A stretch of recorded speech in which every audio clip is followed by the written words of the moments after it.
Hi friends, అందరికీ నమస్కారం. Welcome to my channel. Friends, ఇప్పుడే అందిన వార్త భారీ భూకంపం, పరిస్థితి దారుణం. వివరాలు అయితే వీడియోలో తెలుసుకుందాం. వీడియోని ఎక్కడ స్కిప్ చేయకుండా కంప్లీట్గా చూడండి. అప్పుడే మీకు కంప్లీట్ ఇన్ఫర్మేషన్ అనేది తెలుస్తుంది.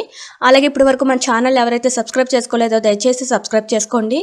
అదేవిధంగా లైక్ చేయడం మాత్రం మర్చిపోకండి. లేట్ చేయకుండా వివరాల్లోకి అయితే వెళ్ళిపోదాం. అమెరికాలోని కాలిఫోర్నియాలోని పెను భూకంపం సంభవించింది. దీని తీవ్రత స్కేలుపై 7.0 రికార్డుగా అయింది. తీర ప్రాంతం నగరం కావడం, తీవ్రత అధికంగా ఉండడం వల్ల తొలుత సునామీ హెచ్చరికలు సైతం జారీ చేశారు. ఆ తర్వాత వాటిని ఉపసంహరించుకున్నారు. కాలిఫోర్నియా ఉత్తర ప్రాంతంతో పాటు సదరన్ ఒరేగాన్ తీర ప్రాంతం మొత్తం తొలుత సునామీ హెచ్చరికలు జారీ అయ్యాయి. ఈ రెండు ప్రాంతాలలో కూడా దాదాపు 4.7 మిలియన్ల మంది నివసిస్తున్నారు. అమెరికా కాలమానం ప్రకారం ఉదయం 10:44 సమయం భూమి ప్రకంపించింది. కాలిఫోర్నియా సమీపంలోని హంబోల్ట్ కౌంటీ పరిధిలోని ఒక చిన్న టౌన్ పెర్నాడెల్లను భూకంప కేంద్రంగా గుర్తించినట్లు యుఎస్ జియోలాజికల్ సర్వే తెలిపింది.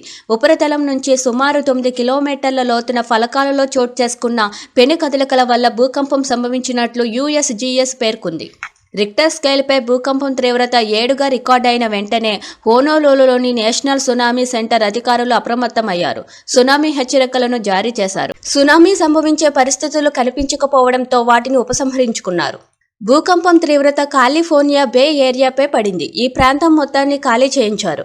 అక్కడి కోస్టల్ అధికారులు సందర్శకులను వెనక్కి పిలిపించారు. బీచ్లను మూసివేశారు. తీరంలో ఉవ్వెత్తున ఎగసపడ్డాయి. కొన్ని చోట్ల సముద్రం ముందుకు దూసుకొచ్చింది.